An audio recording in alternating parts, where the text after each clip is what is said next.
Make sure you get everything. We'll wait for everybody to see right before we start. Thank you all. Now, the restream is on Black and White website.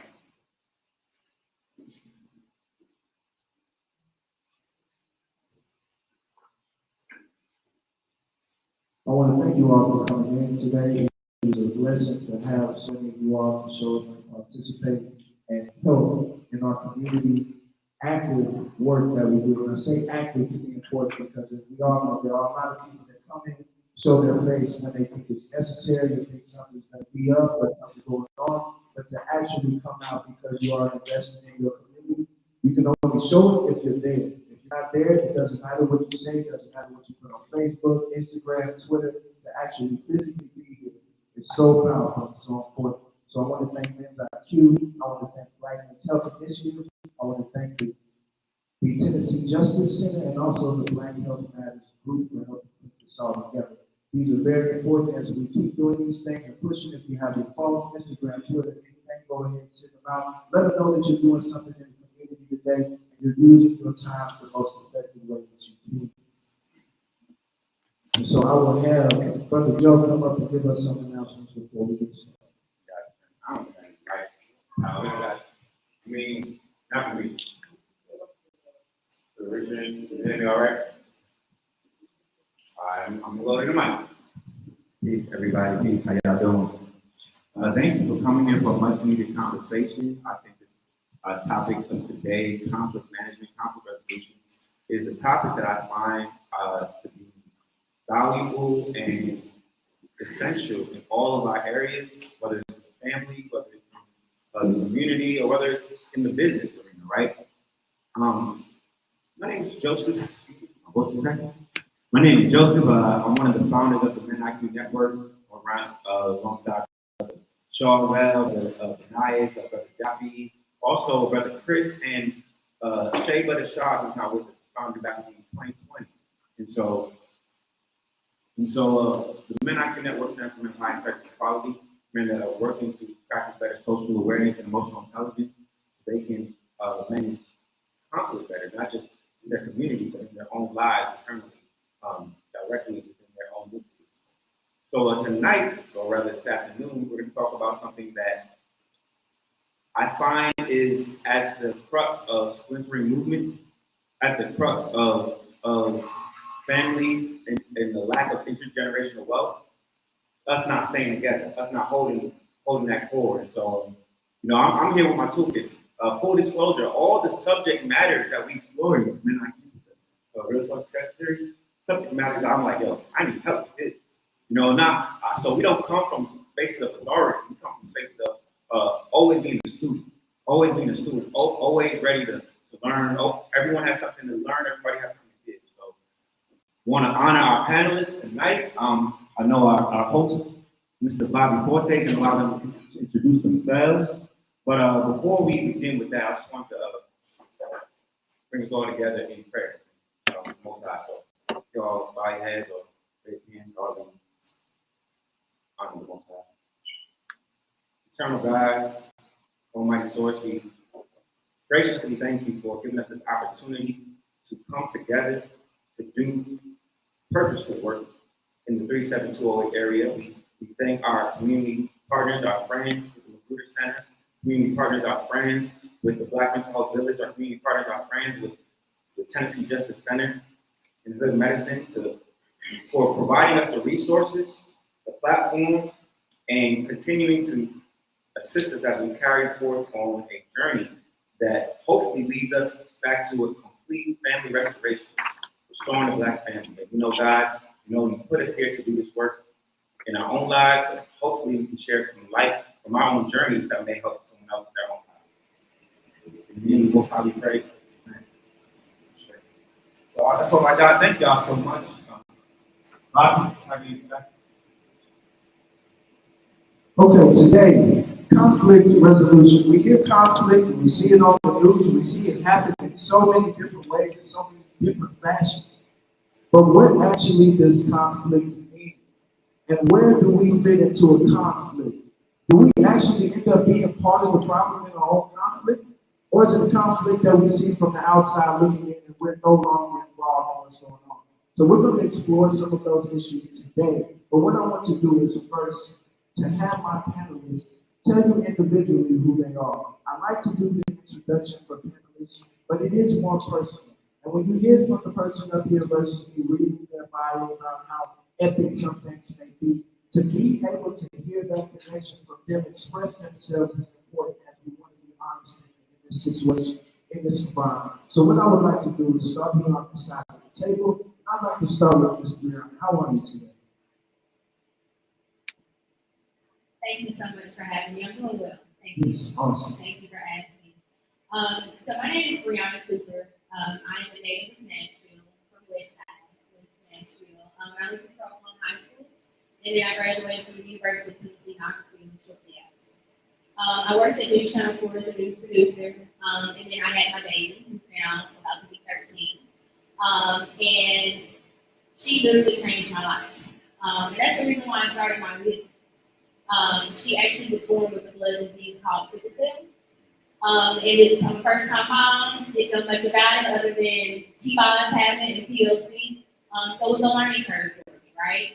I was working at Channel 4, and they were trying to be as patient with me as possible, but they had to let me go because of my daughter and me being in the hospital with treatment. So I just took the camera that I had learned to use in UT and being a journalist, and I started my own company called Autumn Sky Productions. We've been in business now since 2016 officially. And now our focus is on website design, branding, logo designs, and branding for these companies. In addition to that, I'm also a life insurance broker. I have been for almost 10 years now. So I have helped hundreds of families with their life insurance needs. Ultimately, I'm a person who just wants to help people. I'm going to have another business, right? And it's going to be helping people. That is at the core of who I am. And yeah, that's a basic outline of what I do. Thank you. Yes, thank you. No, Mr. Bernardes. Yes. Hey everybody, my name is Bernardes Societas. I'm originally from Ethiopia. I am a health justice advocate and a mental health advocate and organizer. I am the co-founder of the Black Mental Health Village. We're a community-based mental health and health justice organization fighting for mental health access for our people. And we know that in our communities, we have issues with mental health that are often dealt with through the criminal justice system, right?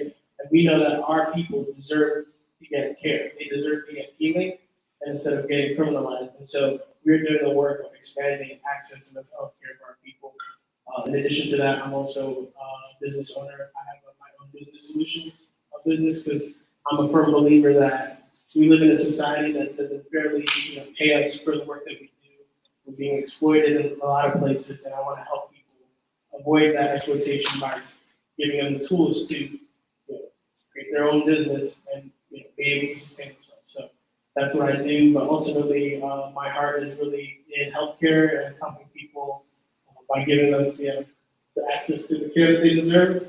And so we're here, on part to talk about conflict management, but also to show that we as a community have to realize that there's already violence directed at us through the state.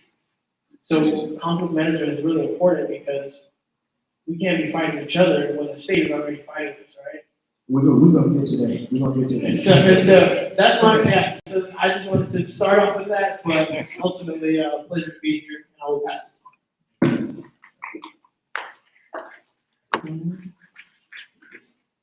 Hello, my name is Tasha Reagan, the new last name, I just got married. Wife and mother. What do I do? I'm a Black woman, and so I take that lived experience and interrogate it, analyze it, explore it, celebrate it, honor it, and then I translate it in a way that other people can learn from. I'm a facilitator, I'm a youth advocate, and currently the program manager for Salon Urban Ministries. When I'm not there, I'm facilitating conversations, considering myself a pop education specialist. So from conflict to anti-racism, power and privilege, gender, and all of the different ways that we connect, intersect, differ, and how to be better around those differences, how to manage those differences and celebrate those differences. So that's what I do. I facilitate, interpret, and then enact change. Thank you, thank you.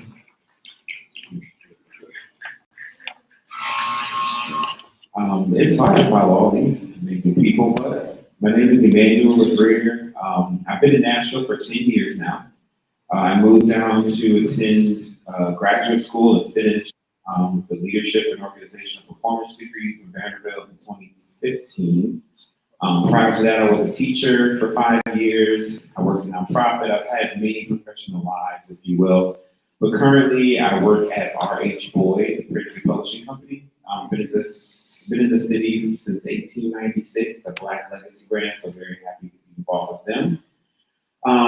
Additionally, I have a business on the side called The Commonwealth, where I bring men together in community around menswear, fashion, connecting local makers, and good gentlemanly time, if you will. And I also kind of speak and facilitate and all those other things. So I'm happy to share and give my insight with you all today. Thank you, thank you. Okay, so as we move forward, I always want to make sure that the audience leaves with something mentally tangible. And to think about that, mentally tangible is something that you leave within your mind that you can use tangibly in your reality. So one of the things that I have is called management style. Do you know your management style when it comes to conflict? Do you know how you respond in conflict? Which person you are? And how you expect your results to come from how you respond to your conflicts. So I'm going to say a little bit of this information, then I'll let the panelists tell you about which styles that they have. This was one of the prerequisites. Okay, the first one is accommodating. Accommodating. Anybody sound familiar with that? Do you know somebody that's accommodating? The next one is avoiding. I know we know a lot of people that avoid. This is another one. Compromising. Let's compromise. Let's figure out what we're going to do with that. Another one is collaborating. Somebody that wants to, work with everybody. And finally, competing. You ever been in a positive environment when everybody wants to compete for the top spot? These are management styles that in some ways can be positive, in some ways can be negative. But I want to see what the panelists decide, what their own styles are with their strength and their weakness. Who would like to start? So when I think about those styles for myself, where I go to most will probably be a combination of competing and accommodating. When I was in grad school, we learned about conflict styles actually. And I'm not big on conflict. Like if you want it, you can have it. I'd rather just kind of get to the end result, and not make a big fuss about things. And so that's kind of my accommodating standpoint. But I learned that when something triggers a moral button for me, or it gets down to the point where we've been at this for too long, then it comes to competing, and I'm gonna win. That's just gonna be it. And so I'm learning to kind of table the harsh competition, because once it gets there, it becomes really harsh for me. And so that's where I go most. Where I go least, I'd probably say, compromise. I probably go there least because when I'm accommodating, I'm not listening for the other person's point of view. I'm just trying to get through it while giving them part of what they want. And same with competing, I'm not really listening to my and their point of view to kind of get to the end result that we both need. I'm just trying to get to the end result. So that's probably where I go the most. So I put your first one, your primary would be competitive. First one would be accommodating. Yep. Accommodating. And then probably my conflict sequence after that would be competitive. Awesome. Okay. Next, anybody? I am a people pleaser to my core. I'm accommodating, is where I gravitate. I can swallow it and just take the brunt of it if we can just put this to bed. So there's some avoidance behaviors in there. Right? And on my best day, I do feel. I've been. And on my best days, I do think I am collaborative. I work better in a team. I like group activities. I prefer the multiple to address a solution. So on my best days, I am collaborative. On my struggle days, I am definitely accommodating. Okay, okay. Next is nice. So I think I'm gonna continue the record of accommodating that's been going on. I think to a large degree I am accommodating, but only when it comes to things that I don't feel too strongly about. If I feel strongly about it, like it's comfortable. Right? I'm willing to compromise. But if I feel strongly about it, but if I don't feel strongly about it, I'm not compromising. But then, like, I also want to add an element of like mental health into it, right? I think sometimes when we're triggered, we have a different conflict management response. And so when I'm triggered, it's very much avoiding, right? Like, let me get out of this situation, let me not even deal with it. And so that work sometimes being like, I definitely realized that you have to know the state of mind that you're in. And so something is really bothering you to the point where you're not able to manage your emotions and your feelings, really figure out, hey, what's the root of this? It goes to the Right. Yes. I'm so glad you said that, because I'm not saying, I'm gonna be the oddball here. I feel like with the management options, it depends on how it's triggered. I like to be accommodating. But I'm gonna be honest, I'm number one, we're gonna have to compromise. That's just because I know my value, and not saying those who accommodate don't, but I'm just super, super strong with it.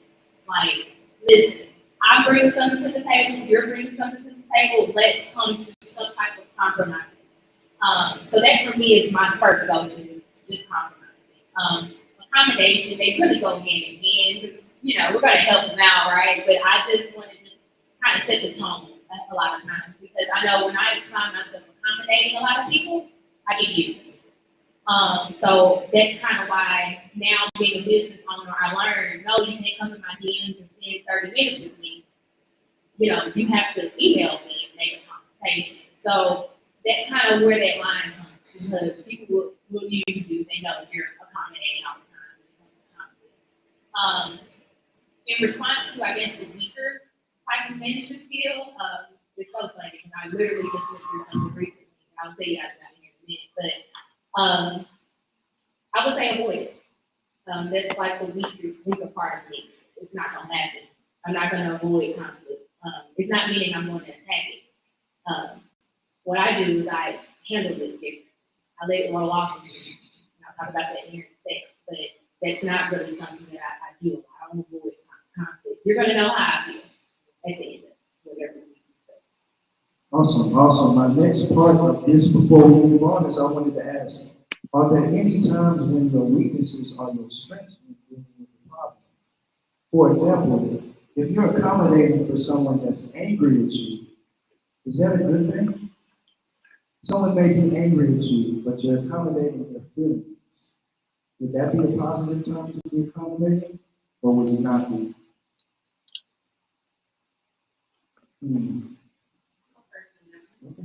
I was raised to never fight fire with fire. When I was at UT, I was a host at Applebee's, and then I got moved all the way up to a bartender. Y'all ever been in the restaurant industry? That's like top notch, right? And I feel like one of the strengths that I had is knowing not to fight fire with fire, especially when you're dealing with people in their food. Y'all know, we always send something back, right? And so I've just learned from that experience that you're not going to win if you fight fire with fire. So, to answer your question, would you still be accommodating to someone who is upset? Yes. I'm going to talk more in depth a little bit later, but you never win treating someone the same way that they treat you. Never. It's a good point. Yes, that is a good point. Now I'm going to go ahead and let's go over some of the simple things that sometimes we overlook. Like the definition, what is conflict? Any of the members would like to tell me what they would say or define conflict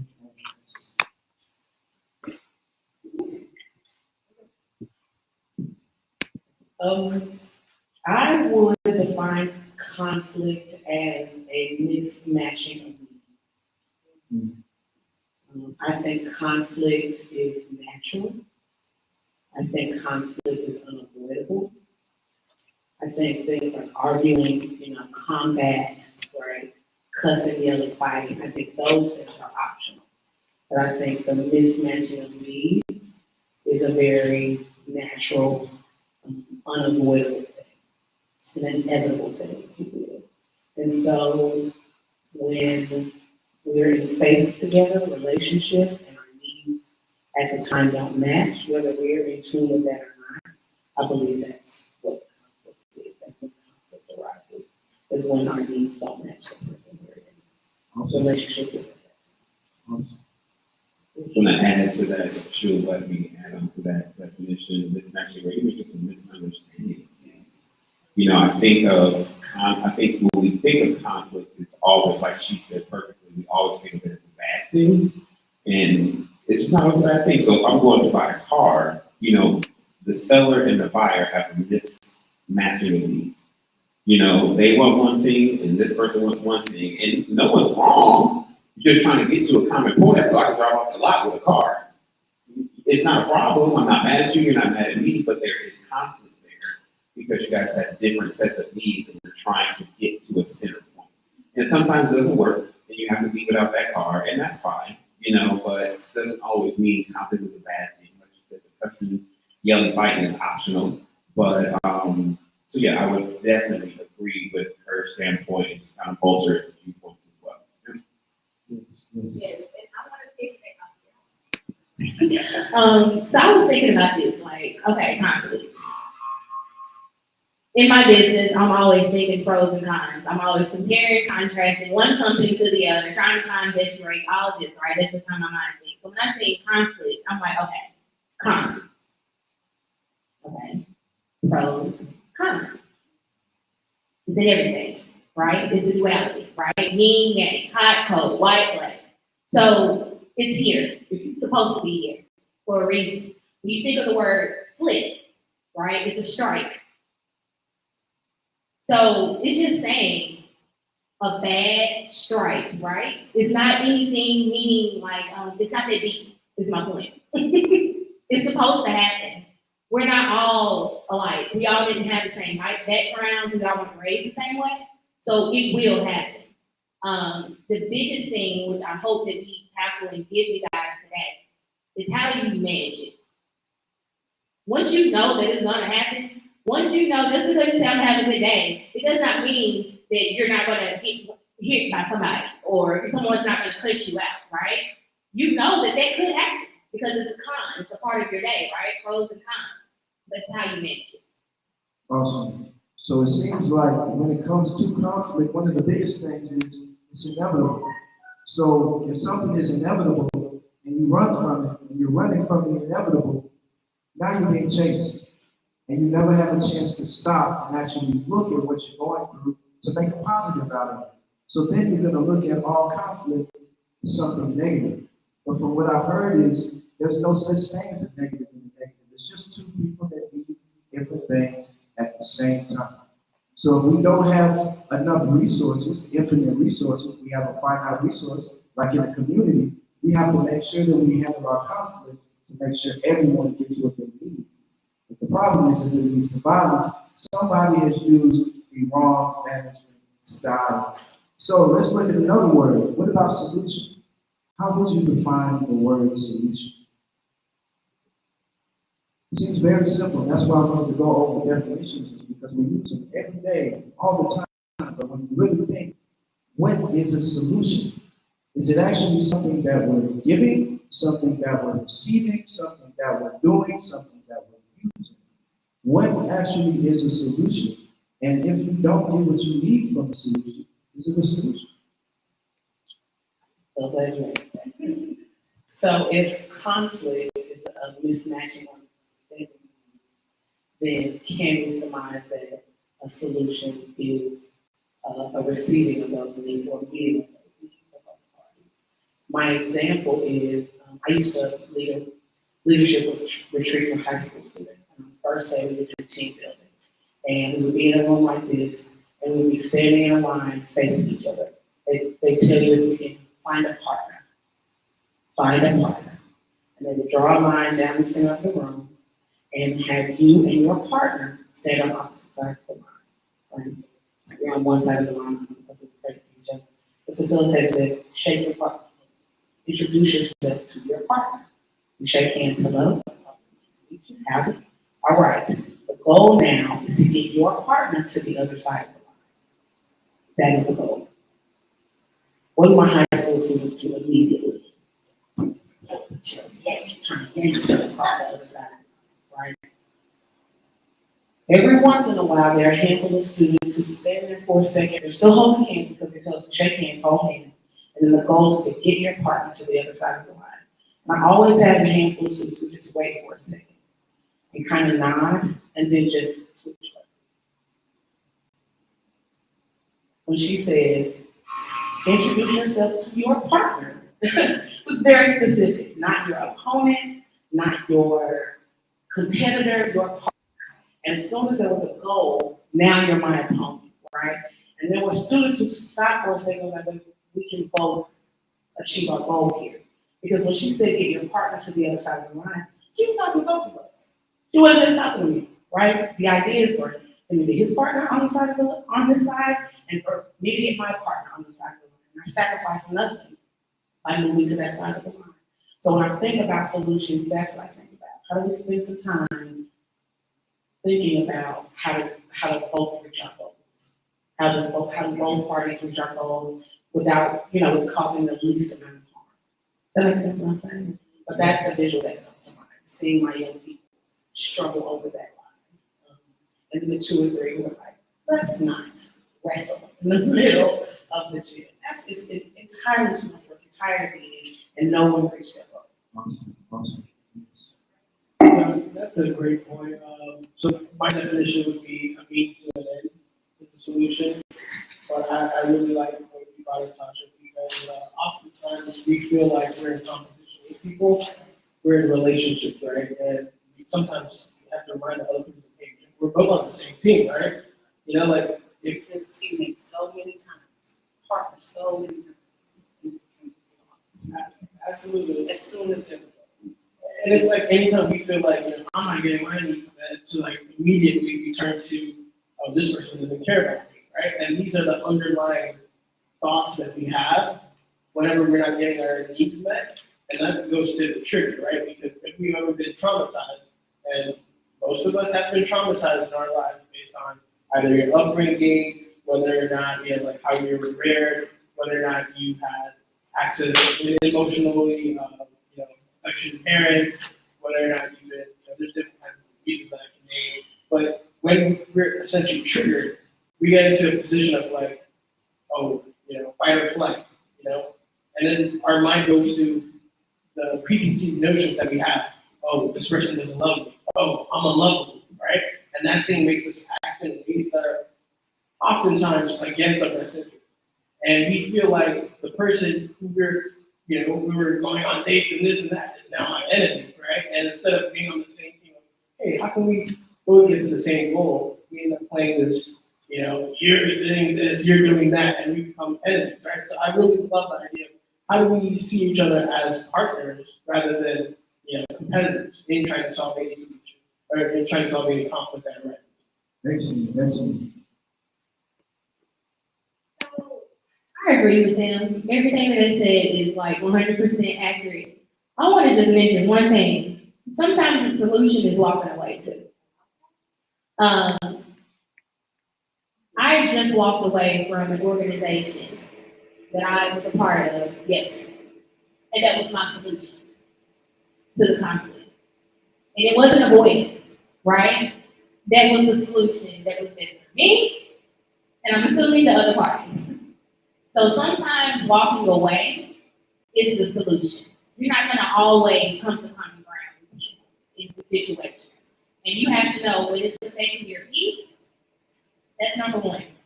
You gotta walk away sometimes. That's the solution. Excellent. Awesome. Yeah, go ahead. Just go ahead and add to that, because sometimes it could be stepping away from it, right? Because you don't also need to act when we're very hypervigilant or when we're consumed by emotion, right? So sometimes it's like, let me just take a break, right? We don't have to talk about this right now. And if you're the person who's taking a break, it's on you to restart that conversation, right? But this is one thing that I always want to offer. If you're in conflict and you need to manage yourself, say, hey, can we take a break, right? And as the person who took a break, you have to re-engage that conversation later on when you're in a better space. But this is something that we have to do because going into these conflicts when we're very high-headed, that's what usually leads to a lot more violence, a lot more negative outcomes. So take a break, or sometimes walk away. Awesome. I want to add before we keep going. With that being said, we actually would want to change this from conflict management to goal management. Because if we all have a goal that's causing the conflict, what we got to figure out is what is the goal of the other person. So really, if you know the goal of the other person, you can help solve the conflict. So goal management would be very important. But here's my question. When would you agree to disagree? Did you actually come up with a solution? What do you all think? So I wanted to affirm what she was saying because I think that is, you did get your goal, right? It's in your life, right?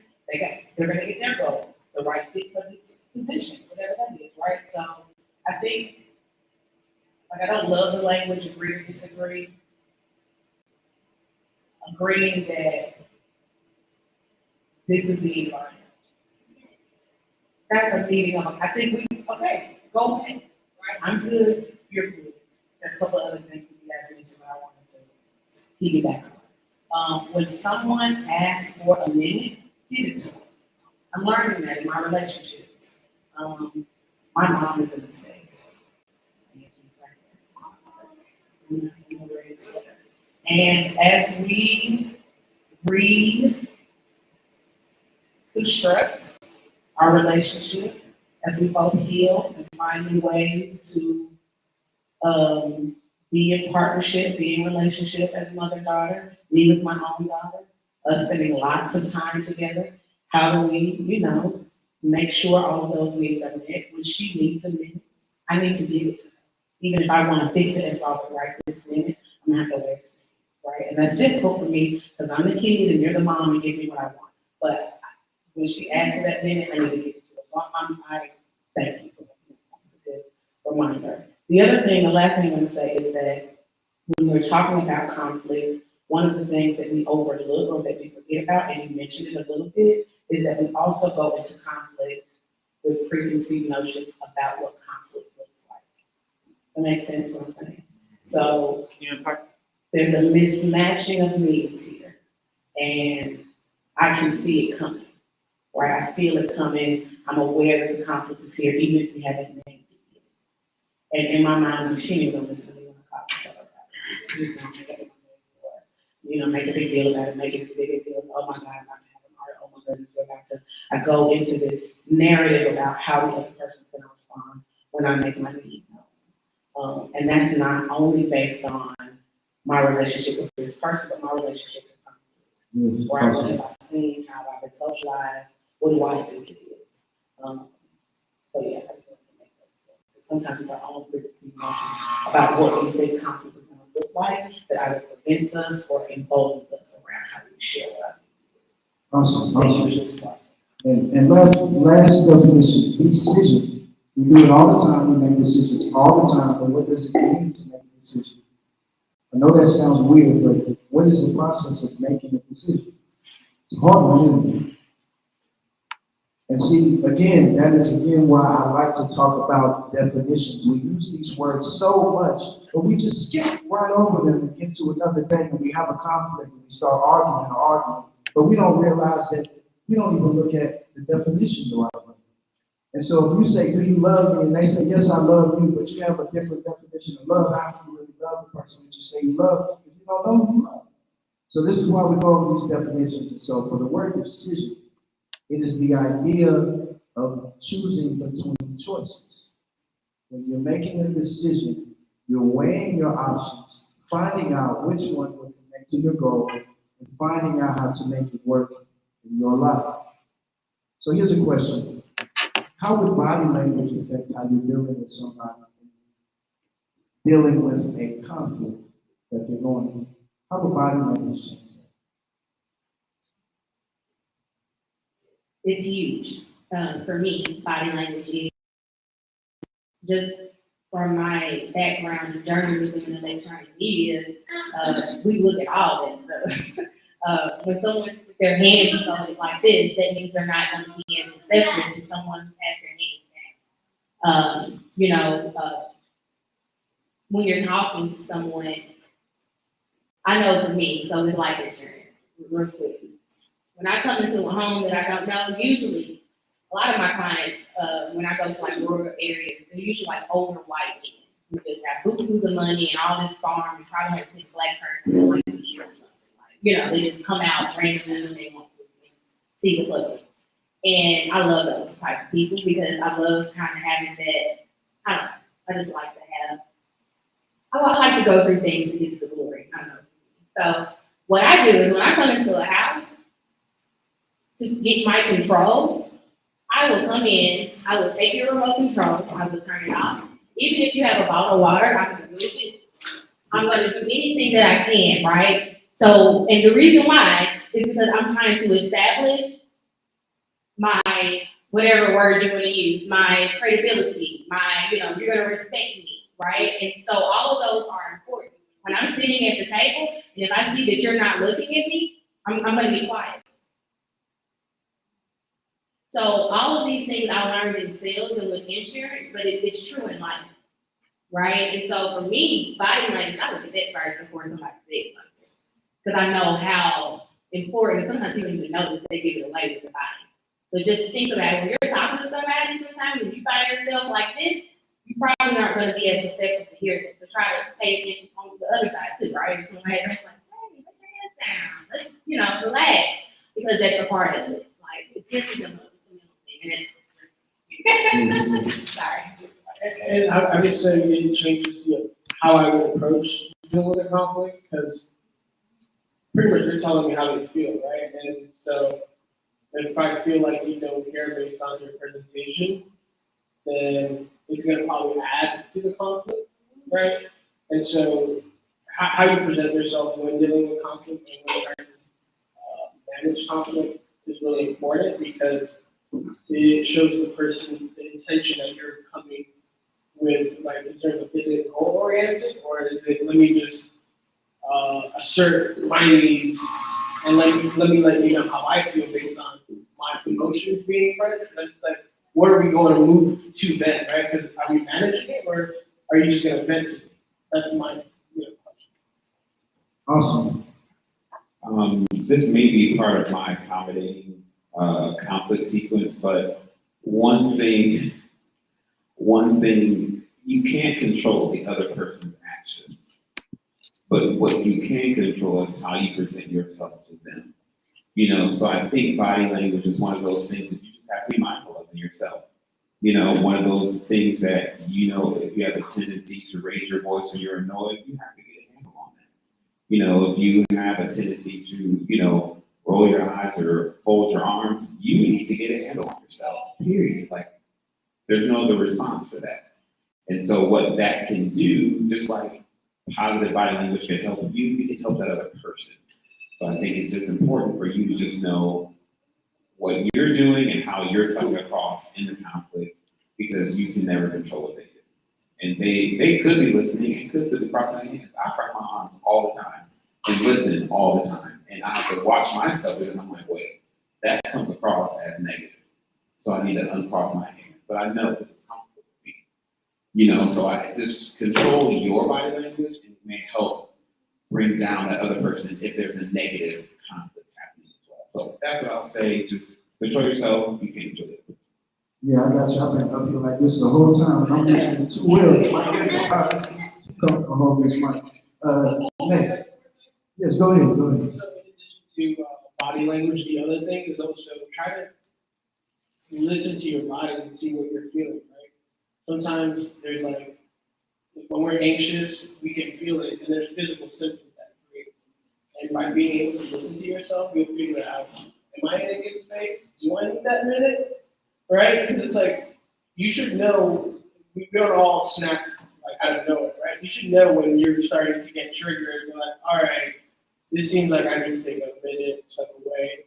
And so listen to your own body in addition to the body. That's what I was gonna add. Our behavior is total. Four total parts is in theory. What we're thinking, what we're feeling, what we're doing, and then what our physiological response is in any moment. And so only being aware of what we're thinking and how we're feeling means that we're usually oblivious to how we're acting and how our bodies are responding. And so that's what I think about when body language came up.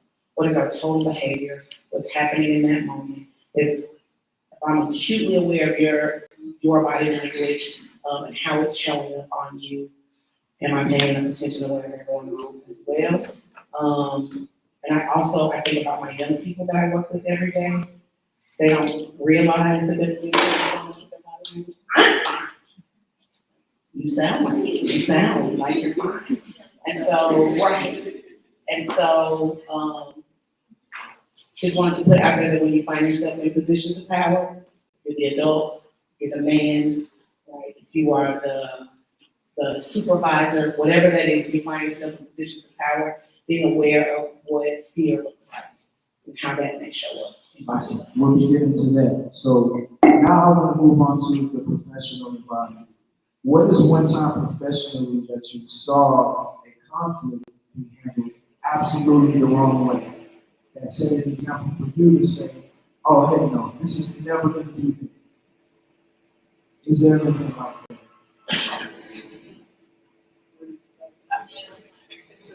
Well, I'll give an example for one. When I started substitute teaching, it was a big experience for me. I came into the classroom, we got all the kids coming in and saying, hey, look at it, we got the sub, that means we're going to party today, we're not doing anything you said. Okay, guys, you know what the teacher has you to do, let's come and let's get everything together. let's sit down, let me do the role. This kid says that kid, that says that kid, and then all of a sudden, it's like, okay, how do I get control of it? Down the hall, there's another substitute. The other substitute is frustrated, the kids are doing the same thing, next I hear yelling. It's like, oh crap, I don't even work here, should I go help this guy? Realizing that emotions were so critical in that situation, that was an example for me of what I would never ever do in this situation. But then I realized after being there a couple of days, I realized what made that substitute teacher start yelling. And if I did not have a coping strategy to deal with that situation, then I'd be in the same situation. So there are any special situations like that that you guys are like, oh, this was a critical moment for me to be like, I know I never want to be that person. Yes, for me, you can just go to social media and pull different stories. So, I mean, I've seen situations where, you know, there's business owners who would argue with their clients on social media and go back and forth with them. That's something I look at and be like, I would never. And more specifically though, I would say in the professional world, I used to work in broadcast music in BMI.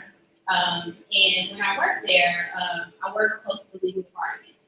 And we had a situation where one of the employees there was still an onion, long story short. And so my manager at that time had confronted the employee and they did this whole, shebang. But it was the way that my manager confronted the employee that I felt I would like. If I was in this position, I would have never done it. Because what ended up happening was the employee honestly was told too soon that they got caught. And so the employee just kind of left and it wasn't a good break.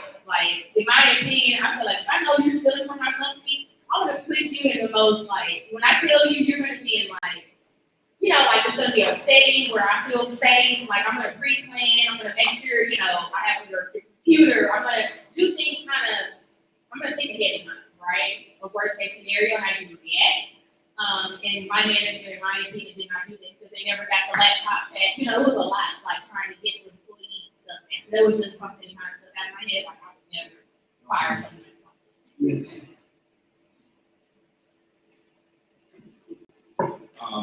Just when I was I won't tell what the chapter was, but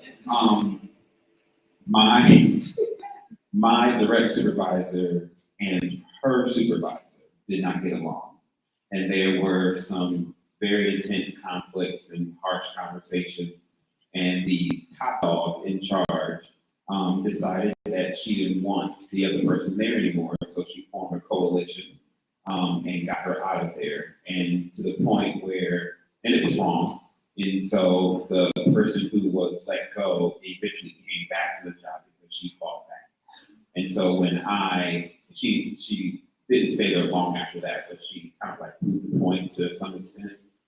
And so when I looked at that, I just said, when I'm in leadership, when I do these things, I will never be at the point where the conflict, gets to this bubbling point where I am just seething with anger and, I want to get rid of this person, no questions asked, they don't get a chance to say anything, just a hard, cut, dry type deal. And so just learn that, conflict is a thing and I have to work it out like a rational adult rather than, for lack of a better term, a child.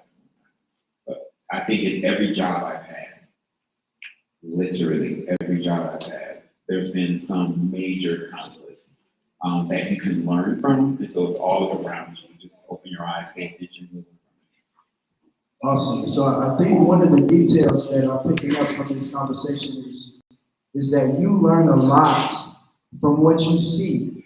Do not discredit what you see. You don't have to go through all the bad things that you see. Sometimes they say, okay, this is my first time experiencing this. I'm going to go through this downfall, that fall. No, you don't. Just watch what that guy did.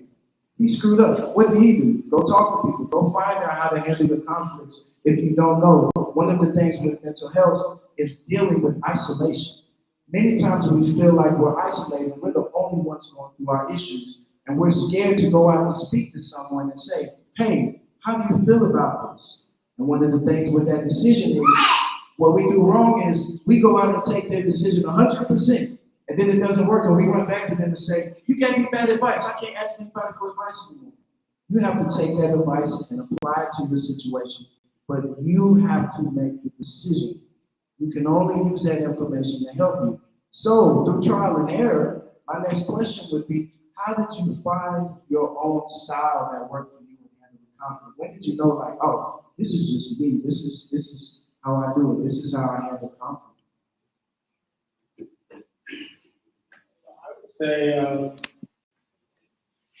so I've dealt with a lot of conflict in the past few years, and one thing about it is you can't avoid it, and so you just have to go at it head on. But the biggest thing that I learned from my conflict is really that there's two sides to conflict, right? And there's the issue of people wanting to get their needs met, and the mismatch that we talked about, but then there's also the issue of there are feelings involved, right? And so I'm the type of person that always trying to solve a conflict and trying to do it as quick as possible, right? Because I want to minimize the harm of whatever said conflict is. And so my way of addressing was, I was almost addressing the conflict alone, right? I was like, oh, I screwed up in this way. This is what I got to do to fix it, right? And that's one thing I want to caution against, because conflicts happen, they're two-sided, right? So you have to talk to the other party. You have to figure out how were you impacted by this conflict, right? You can't just single-handedly decide, I'm going to do this to fix it, right? And then be like, oh, well, I fixed it. Why are you not upset? Because what I realized was, even though I was ready to fix it and I had already, made the moves to address what caused the conflict, people were still at the point of processing the harm that was caused by said conflict, right? And so it helped me understand that there's an actual, people have to process the things before they come to the table to address the conflict. And sometimes, like, I'm the type of person that, let's solve it as quick as possible, right? People need that minute, right? And people can't immediately go to the table because they're still processing. Although I was like, I'm already done. I know where I messed up. I know where they messed up. I was single-handedly trying to resolve the conflict, but I was like, no, you can't do that. You have to go talk to the person, figure out both sides of it, give them time if they need time, right? Because not everybody's gonna want to talk to you fresh from whatever the conflict. And sometimes you gotta give it time. Sometimes it's it's not gonna be solved, and you have to be okay with that, right? When you're engaging in conflict management, you could do what's right, and you could do your part, but you gotta be okay with them not caring, right? They could say screw your apology, whatever, right?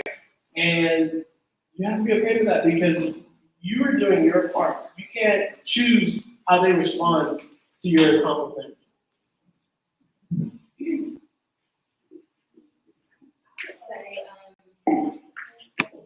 I found my style. I'm finding my style. I'll be 35 in July, and I've been through a lot more than I think a typical 35-year-old. And I'm so thankful for that, because I think that if it wasn't for all of the trials that I've had to go through, from depression to being incarcerated to just all kind of stuff, right, that I've had to go through. And I'm still finding it. But today, I will say that my spirituality plays a huge factor in how I handle conflict. I think of myself as an eagle. I'm gonna be honest with you. If you're not an eagle, there's nothing really to think about. Right? There's crows, there's chickens. Crows are sent here to get on eagles' nerves. Whenever a crow is bickering or bothering an eagle, is chasing behind them, the eagle is much bigger, right? The crow is smaller, but the crow can move a little quicker, right? Because it's smaller, so it's more active. right? But the eagle is bigger, but it can't move as quick. So for me, whenever I deal with people who are crows, because we all are eagles, so let me just put that, we just like to make ourselves. We don't know it yet. So when you're acting like a crow, let me say that, when people are acting like crows, instead of trying to turn around and fight them back, I just go higher. The eagle can go, I believe, up to 30,000 square miles in the air. It's like the height of a plane. A crow can't go that high. So for me, I'm learning that, hey, if it's a conflict that, you know, I'm saying we can't, maybe you're not even an eagle. Maybe you haven't even found yourself. Maybe you still have so many conflicting issues within yourself that you don't even know who you are. So we can't come to a common ground. It's impossible. So, for me today, I really evaluate the people that I'm in conflict with before I even decide if it's worth my time.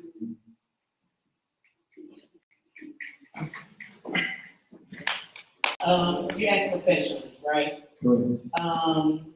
So as the program manager, sometimes I'm literally responsible for managing the conflict between two people that I know. So I am too still trying to find my style. It varies depending on the person, depending on the relationship. At Salama Urban Ministries, our youngest staff person is 20, and our oldest staff person is 88. And we have every generation.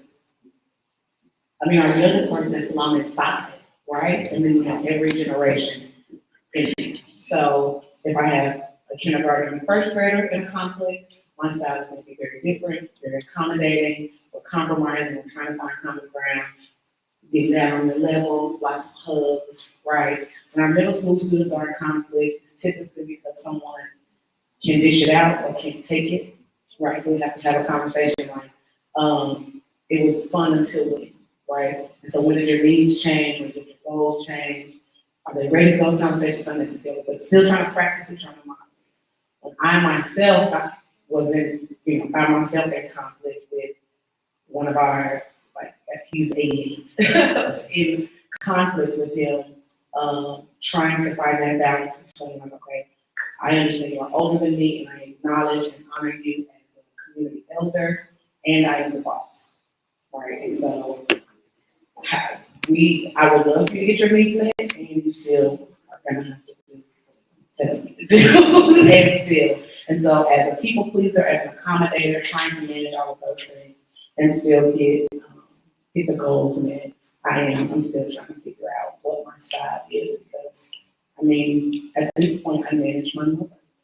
Don't ever do that, okay? If you can avoid it for noise, don't do it. Don't manage a parent. Are you listening to me? If you can avoid it, do not be a supervisor to your parent. It's gonna be a mismatch of needs all the time, which is why I said we're still trying to figure it out and reconstruct what our relationship looks like. We have great days and, roller coaster, some challenges. But she's always my mom, right? I'm gonna ask you about that conflict. Okay. Because that's going to be very important with our relationship. So, Emmanuel, is there anything you want to add to that? No? Get to the next one. What I'm hearing out of this is not only when we try to look for a particular style and say, hey, this is me. It doesn't work. It seems like the reality from what I'm hearing is you got to learn all the styles. You got to be flexible to find out which one is going to work in that situation. And you're going to have to learn how to do it consistently. So that doesn't necessarily mean you go looking for conflict, but when you find the conflict, you got to figure out which way to handle the conflict. And it may not be what you're used to or what you see all the time. It may be something new. And if it may be, okay, I may have to sit back on this. I'm used to being aggressive in this situation, trying to get what I want. Maybe I should take another way to look at this situation and try it like that. Maybe if I'm used to always being frustrated or angry, let me find another example and do what they do. May not be perfect, may not come out the way I want to, but if I'm trying and I care about the person that I'm in a goal conflict with, it may help. So, next question I would like to ask, relationship-wise, is there a difference between how you handle conflict professionally versus how you handle conflict personally? I think yes and no. You know, I think there's still the the mismatching of goals is still there. So I think overall, you're still going to have to employ the different conflict management strategies. You're still going to have to employ those things, but the ultimate long-term goal is just different. You know, I'm at work, I'm trying to accomplish a task, you know, and once that task is done, we're done. You know, most of the time, I don't want to be cut and dry about work, but you know, once this job is done, the job is done. But if I'm in a relationship with somebody, I still have to see you after this conflict is over. You know, we still have to spend time together. It could be, you know, a mother and a daughter, a father and a son, a mother and a son. You know, I still have to remain in long-term relationship with you. So we have to figure out how to make this work now and how to maybe not ever do it again in the future. You know, so I think the long-term goals are different, but I think many of the strategies could still be the same. Awesome. Awesome. I agree. I really don't see a huge difference, to be honest, just because at the end of the day, again, you and your peace are both going to be at stake, right? Whether it's at work or whether it's at home. I have family members that I haven't talked to in 13 years because they impeded on my peace. And that's relationship wise, right? So that honestly, as long as you put your peace first, I feel like that is the goal, right? To make sure you're happy, make sure you have joy, right? So for me, when I think of how I handle things in a personal standpoint, and then when I'm at work, it's the same way. You can get Brianna the same exact way. Because I don't know. I just see it all being the same. It's hard for me to act one way in one setting and another in a different setting. I am who I am, day in, day out. Now I do know that with relationships, it is more emotionally tied, a lot of times, right? Versus someone that you work with. So you're gonna probably hurt a little bit more, right? I'm not saying it's gonna feel the same way. The managing that you're gonna have to do. But I say the style necessarily shouldn't switch up just because you're dealing with your cousin versus your boss. You know, you still have to set those guidelines and you still have to protect you. And I think for me, it really depends on what you value more, the job, profession that you have versus the relationship that you have. I would not value a job more than relationships, especially when, you know, they'll fire you Friday and there's a job posting Monday, right?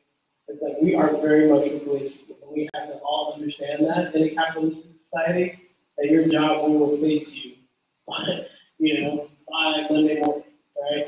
And so I definitely give more value to the relationship I have with people versus the relationship I have with organizations that, you know, that to them I'm very much replaceable. So I take more effort into improving and, you know, managing conflicts with people that I'm close to.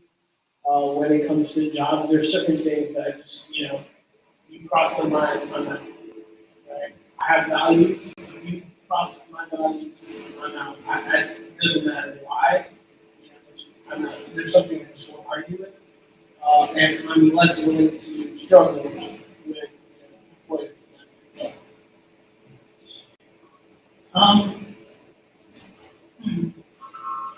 So again, I don't think that conflict is a negative thing. I don't think that all conflicts are negative. I think that, you know, some of the consequences and bring about negative feelings, definitely in my personal relationships. I'm more likely to cry during conflict than I am at work. So I definitely agree with that. There are higher emotions involved. But typically in my experience, in my personal relationships, conflict a lot of times brings us closer in relationship once we address the mismatching of needs, find places where maybe I need to grow and address behavior, places where the other person needs to grow and address behavior. Think about my husband, like we we do not argue, we do not fight, we do have conflicts sometimes. And at the end of those conflicts, we are closer, our relationship is deeper, we feel less afraid to engage in conflict the next time. Similarly, with the reconstruction of my relationship with my mother, the way we address conflict, feeling safer each time we navigate with our new skills, with our new tools. Relationship grows closer. Those, there's some quality control there, right? This is our standard. We don't behave below the standard. This is now the expectation.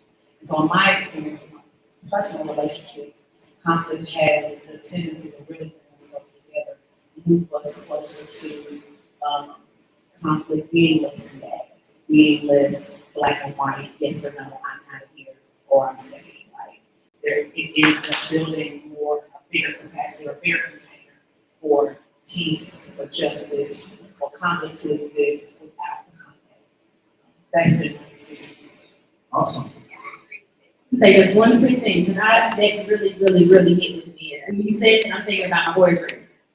Like, we've been through so much together, and I swear I would not love him as much as I did today if it wasn't for all the crap we went through, right? And so that's the beauty in conflict, when you're able to host it. It is, and you find out more about that person than you probably would have never found out. And that's why it's gonna happen, right? Conflict is gonna happen. And if you think of it that way, like, this will probably bring us closer together. Let me see this person's point of view or whatnot. So yes, I agree with that.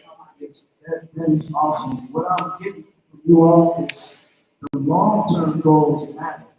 At work, the goal is making sure that let's get the job done. And then after that, if something goes sour, whatever, it's my job. But with family and relationships, making sure that the conflicts are ended to protect the long-term relationship are a lot more important. So a question that I'll get to after this is, why is it so hard for family versus other people? But I'll come back to it. Another part is bonding through conflict. Is that using those conflicts as opportunities to learn what the other person has to offer to help you build and become stronger together. Because you won't have a conflict with people that you don't care about. So when you do have a conflict, you're actually investing more in the relationship than just the conflict. Even if you're fighting with someone, you're investing your time, your energy, your thoughts, your emotions to get nothing out of it. No. So what I'm hearing from that is it is very important to understand no matter what conflict you're doing, you're bonding, either positively or negatively. Also, expectations is what I also heard. That once you go through a conflict with someone, there's a bar there. If somebody goes below that bar, it can mess everything up. But if you can set a bar with your family members and say, you know what, no matter what, I'm not going to fight with you. I'm not going to physically hurt you. I'm not going to make this into a memory that I will regret in my old age. I set the bar with my family. And I say, no matter what, I will not be the one in this relationship that will go that low. And once you learn that the other person will set a standard for how they feel about you, you can find out how you feel about each other. And I think that's important, is learning that information and being able to apply that to our relationships through conflict.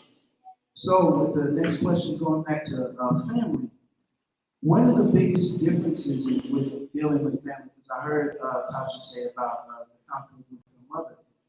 In a light way, is there a control difference with dealing with family versus dealing with someone in another environment? What makes it so hard to have positive conflicts with family?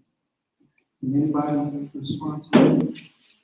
Well, they know you, right? They know you. And so, I know for me, one of the challenges is, okay, there's been a violation of a boundary or a need not being met. And common in conflict is like, okay, so I bring you this, okay, you violated this boundary. I really want to address it. Well, you do this, right? So your family knows you and no one is perfect. So it's very easy to go tit for tat on who did what to whom. And I think that ends up being the biggest challenge in some of my personal relationships, because they really know me. And they're like, girl, how you gonna hold us to standard you don't meet? You know, and so making sure that, yeah, the canvas is clean, the playing field is level. That's difficult with family. There's history, maybe even some unresolved stuff, stories we haven't unpacked yet, moments where we said the thing or heard the thing that really tore us up and we really maybe haven't gotten over that. There's baggage that comes along with those personal relationships, that again, play into our preconceived notions and beliefs about conflict and the person we're in conflict with, even before the conflict arises. We told that away. Traumas, triggers, all of that. Yes, any more on that, the families, how hard it is to have those conflicts. I think it's just more weight. I think we in general know that work has a finite end to it.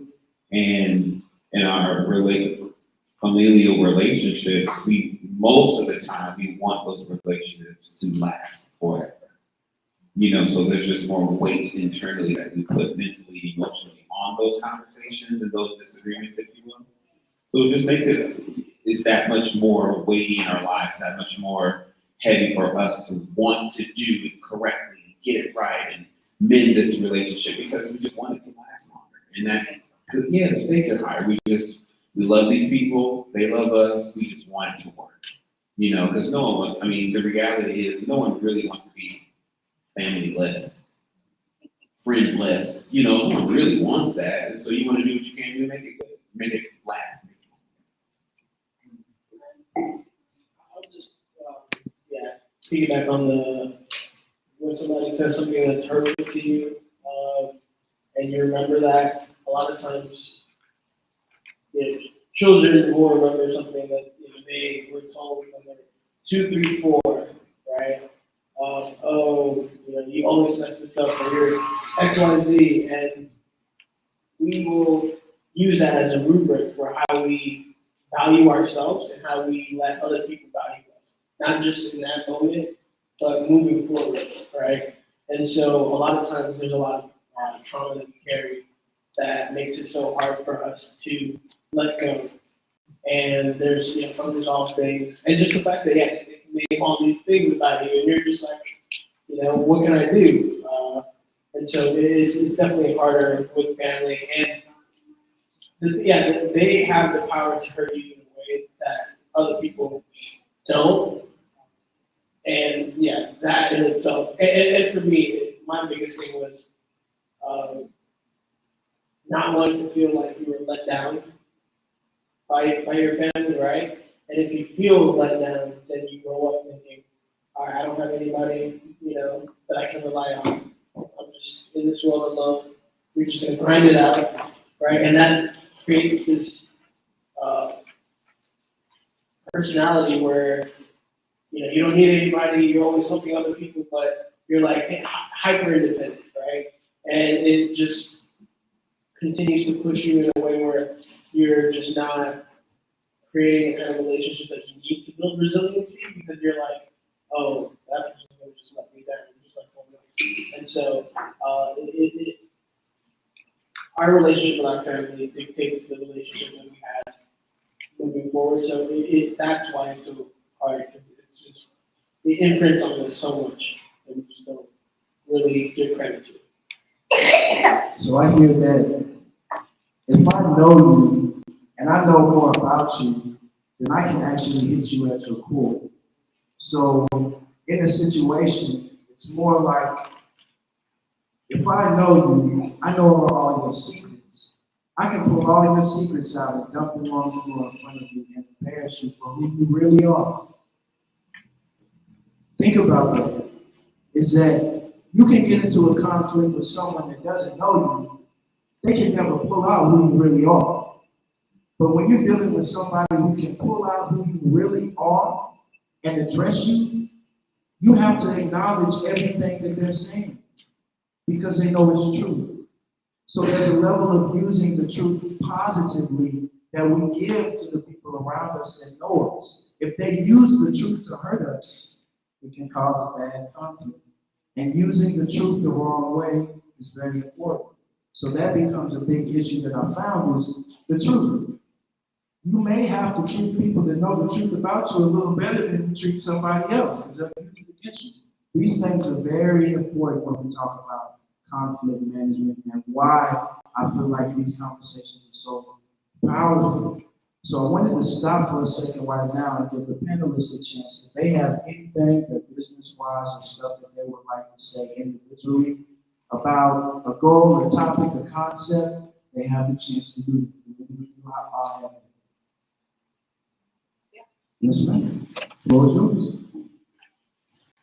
One of the tools or ideas that I studied to help me manage and think about conflict is Glasser's choice theory.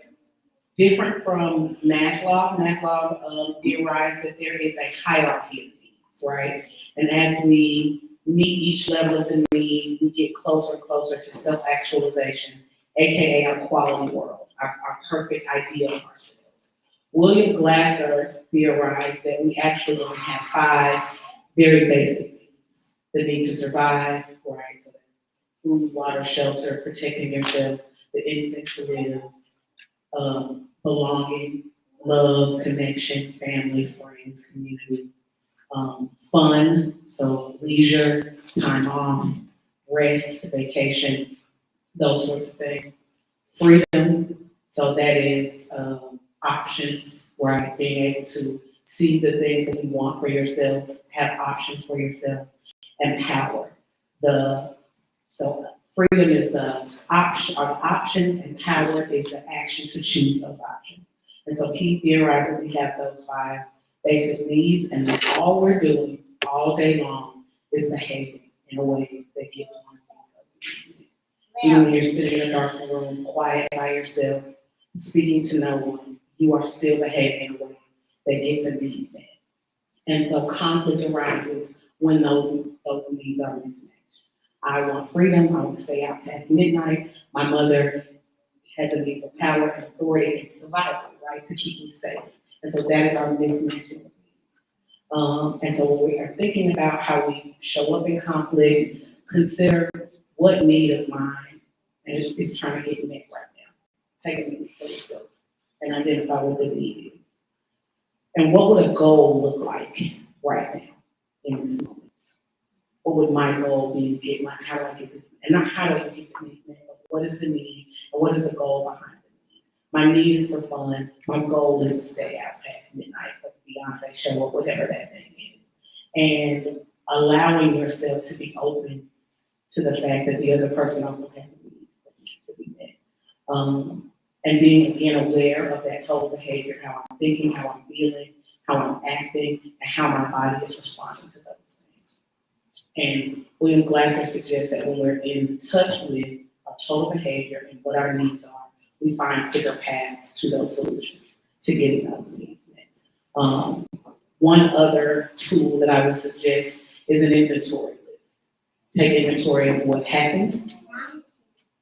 Take inventory of what assumptions you might have made. And then take inventory of what your own personal desires or goals are. After that inventory list, you should have a pretty good idea of what needs you're trying to get met, what goals you're trying to meet. And again, giving the other person the opportunity to do that. But I highly recommend choice theory. You want to take a deeper dive into understanding how conflict manifests. It's just one of my suggestions. Last thing, I do have fight or flight response axis, right? We either withdraw and avoid, or we attack others or attack ourselves. Some people shame talk. I know I should have done that. So stupid. I can't believe I did that. That's an inner conflict, right? Us avoidance people, I'm gonna just go scroll on my phone, watch TV, hang out, I'm gonna just avoid altogether. All of that is fight or flight responses. So also being in touch with how you respond to panic, how you respond to conflict and trauma, I think helps us clear that pathway to these solutions. Those are my 2 suggestions. Awesome. So what I'm gonna add right here is, okay. Okay, Glasser's choice, if y'all are writing that down. Taking an inventory, that means write it down.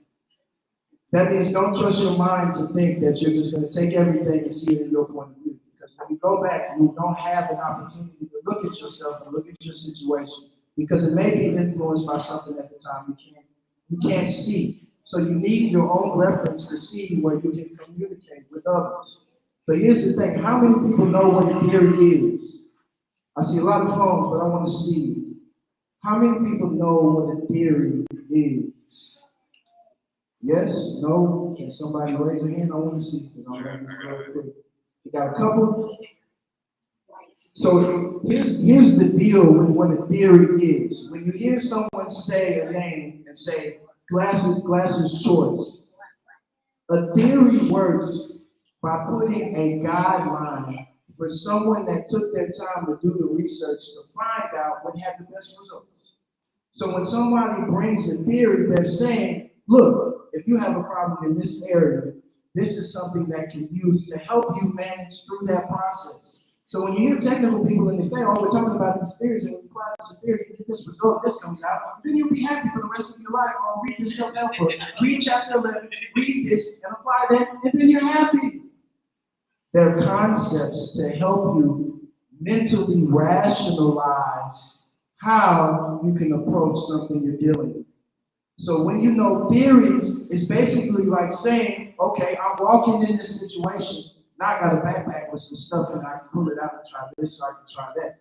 But if you don't know the theory, that's where people get weak. It's because they go in and say, okay, I've been in this before, and then they get comfortable and say, well, I used to do this in the hood to get out of this, and I used to talk like this, and I'm in a professional world. But ooh, it doesn't work like the Father. Theory helps you understand those situations from a point of view that is applicable more than just to yourself and to reality. Do they work 100% of the time? No. Is it good to know them? Yes, because it is a tool. It helps you in your toolbox. You can never have too many tools. Yes. It's a strategy, not a strategy. Hey, I got you. So let's see. I want to go over some emotions now because we all talk like, we can handle good situations, bad situations. But what is anger? Somebody, can y'all tell me, what is anger? It is so amazing how a simple word is so hard, isn't it? So most people think anger is bad, but I think anger is an emotion that you feel, kind of your body telling you that it's being betrayed.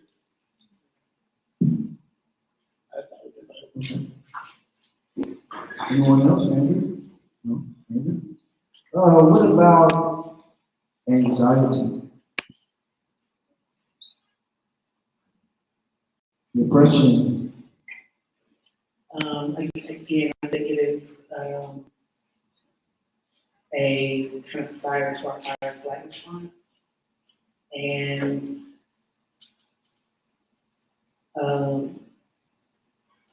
not all, because it is, our fight or flight response is formed in our amygdala. And we needed that when we were running through the jungle with tigers and sleeping in, jungle, and we needed to be aware of our surroundings and be very much on high alert to survive. And as our environment has evolved, I don't know that part of our brain as humans have, because the anxiety isn't always telling the truth. Sometimes there is no straight. Depression? I would define depression as a state of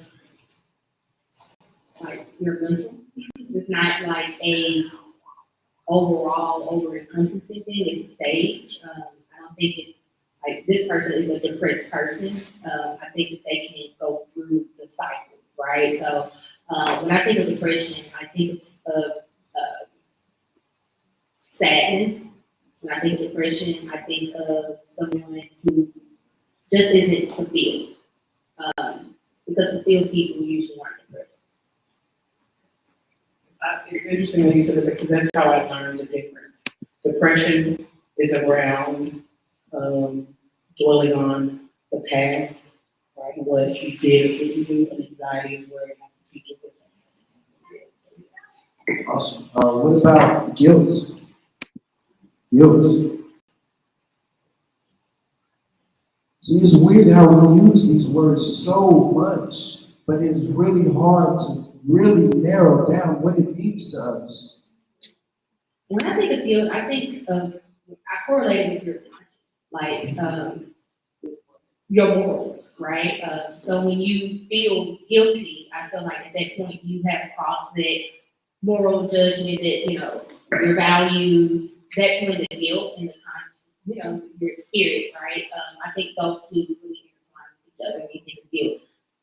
It's like that mental in your head. Internal It's conflict. so hard for me to talk with this man right here. You know all the definitions down to the T. Yeah, I would say, yeah, the internal conflict that you have, that was what I would add. I think sometimes we, use the two words interchangeably, guilt and shame. The guilt, the recognition that I've done something not necessarily wrong or bad, but below my standard, right, below my quality of being. And shame is that inherent belief that you are bad, or you aren't worthy, and so.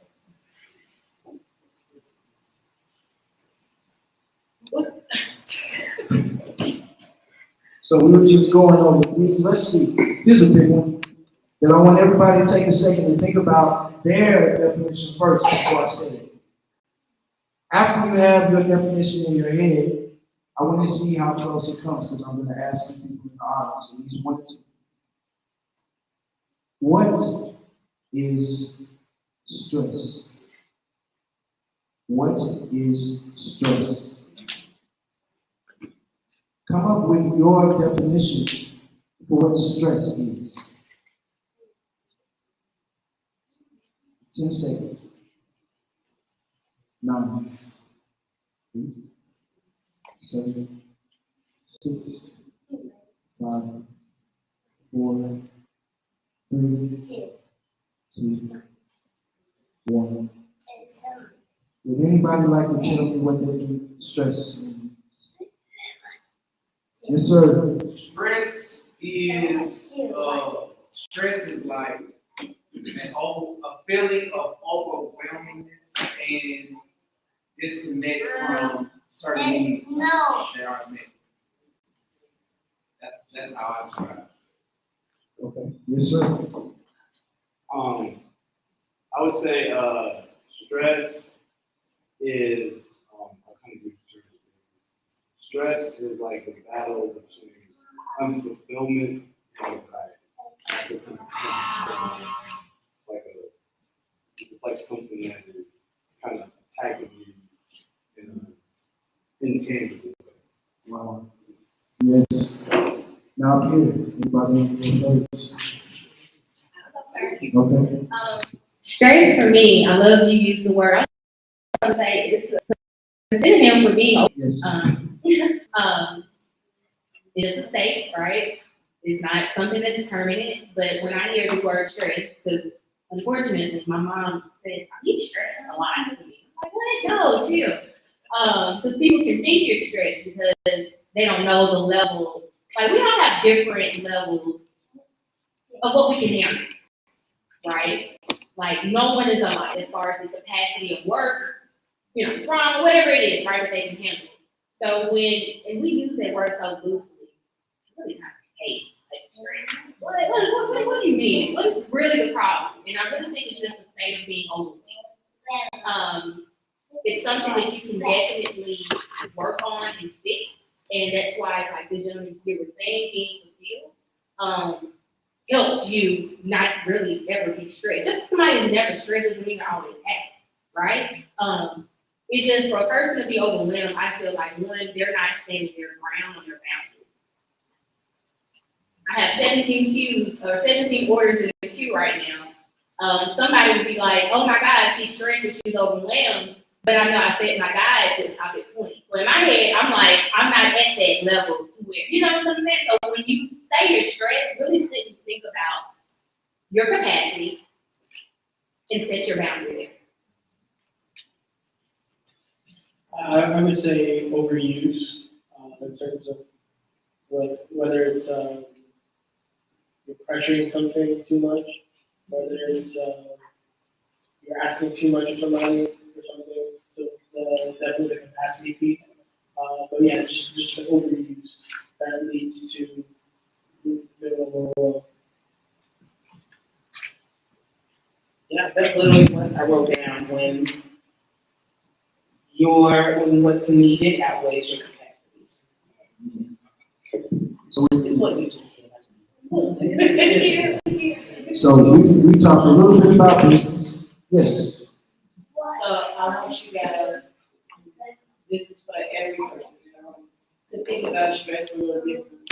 Only because what you said is correct about like how it's used, the capacity, being overused, but like post-traumatic stress issue.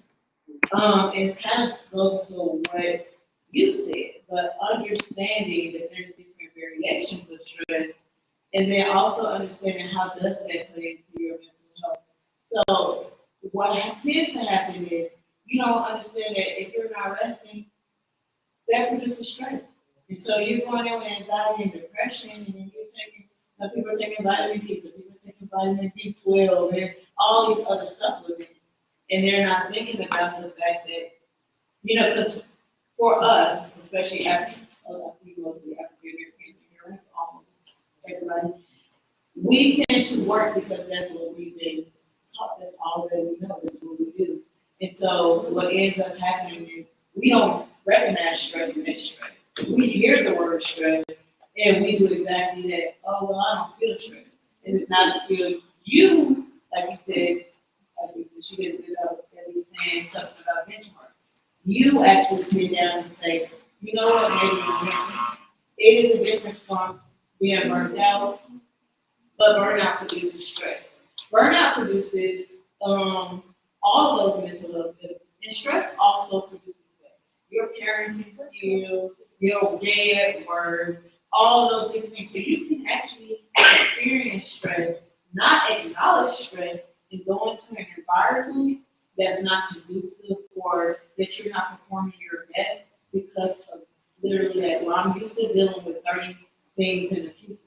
It even goes into that imperfection feeling. Like if you're a perfectionist and you feel like you have to have something done and you're very goal oriented, then you're like, oh my God, on a normal day I can do 50 of them in a queue. Today I only did 20. What's wrong with me? What's going on? So all of that, how we think about stress, I really just want us to really think of it a little differently. Yes, yes. I'm gonna come back to that, because for the next part, what I wanna do is take this to the one category that we haven't talked about.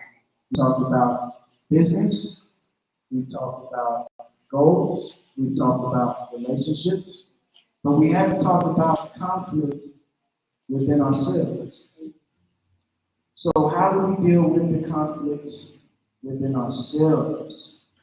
So the first way I want to try to approach this is through coping strategies. What are bad coping strategies? Can you guys say bad coping strategies? I don't technically believe in bad coping strategies as much as maladaptive or coping strategies that don't get you to your desired goal. I don't believe in good or bad. I think that's an arbitrary thing. But some coping strategies that are maladaptive and that lead to poor health outcomes are drinking, using drugs, and all of these happen because there's pain that exists and people don't like feeling pain, and so they figure out, hey, substances can mask that pain. Alcohol can mask that pain. Pornography can mask that pain. Sex can mask that pain, and the list goes on, right? There's so many different things that you can use to cope with the issue, but that's not really coping with the root cause of the issue, and that oftentimes leaves us vulnerable to other issues, right? For sex, it could be STDs or unwanted pregnancies. For the alcohol, it could be liver failure, or just bad interpersonal relationships, fights, and so those are some other people. I would agree. I would say anything that helps you avoid the internal conversations and progression to your goal. So what he said is spot on. And so I think when I think of the other, all the conflict strategies management strategies that we talked about, none of them are bad. They're just different, but I think internally when you avoid, I think that's really harmful and can be really hurtful to you. So when we talk about those strategies, it's always very unique to hear the technical version versus the street version. Because the street version is, and that's bad. So when you say, no, that's maladaptive, that means negative, adaptive, inability to adapt and cope with the situation and come out stronger. And when you're able to see that and somebody says, oh, that's bad, it's like, no, you just handled that the wrong way.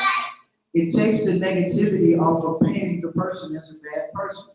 So like I heard earlier, some people say, oh, this person, they're depressed. No, they're a person with depression. Something that can be removed and they're still the individual that they are. But if you don't understand that, someone can make you think you're a bad person because you're going through a bad situation and you're trying to figure out how to handle that conflict, and it's hard. So who would want to be called a negative person, put in a negative situation, and be called bad when they're trying to solve a conflict, but they may not have the tools in their community or within themselves to do that. So, community-wise, what are some ways that we handle conflicts in the community that are maladaptive?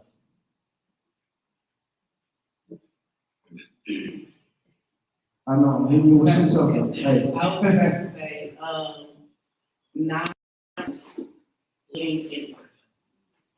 As the organization, the community group, grassroots organization, whatever that entity is, not looking for another group to blame, another entity to blame, another person to blame. And like, let's keep it real, like we all are Black people, we all, come from or are at least attached to this neighborhood, so we understand that there are like real systems and infrastructure at work to hinder us, hold us back, keep us from having choice and quality life and all of those things.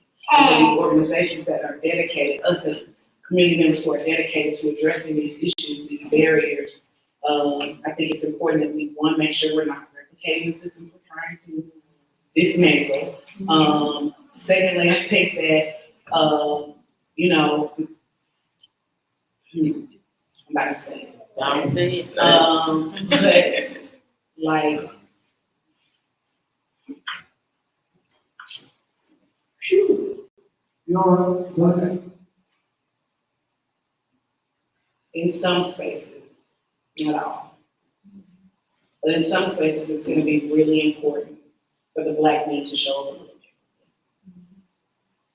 It's my personal opinion that masculinity is having the ability to dominate the space physically, mentally, in terms of your status, spiritually, in terms of your knowledge and what you know, having the ability to do that, and choosing gentleness, choosing openness, choosing collaboration. And when I think about the organizations that are at the forefront of a lot of the work that's being done, they are Black community, and I love seeing that. And in my own personal experience, helping a local organization address internal conflict, misogyny was a huge problem that did not want to be faced. And I say that with love and with urgency. Well said, yes. Are there any more on that level before I touch on? Yeah, I would say just, generalization is harmful, right? When people come to me for life insurance and they say, hey, Bree, I want some life insurance, I kind of giggle like, what? It's just like walking into a shoe store and saying, hey, Mr. Shoeman, I want a pair of shoes. They're going to be like, we have heels, we have flats, we have boots, all of these different styles, right? And so when you try to generalize a community or a group, right, I feel like that does so much harm. Because I know Asians out here who generalize policies. They do a blanket policy for everybody. I promise you. And then it does so much harm because it's not what that person really needed. And then 10, 20, 30 years later, their policy is gone and now they're coming to me needing a new one. So for me, when I think of like doing more harm than good, it's just not really looking at the people that you're working with individually and making sure you meet their individual needs. So if you're gonna do injustice to a group, that's just not saying they're all the same. Can you repeat the question? The question was really, how in a community do we deal with some of those negative maladjusted skills? Like related to conflict within the community, right? Yes. So I think we don't handle conflict well in the community. I think we operate under the same systems in terms of like, there'll be black organizations running themselves very similar to white organizations, right? In terms of the way the power dynamic works, the way they deal with conflict. And oftentimes we're not realizing that we're repackaging white supremacy in a black organization and causing harm to our own people, right? And that's the biggest thing that I want people to identify is we're at a point where white supremacy doesn't need white people to hold it.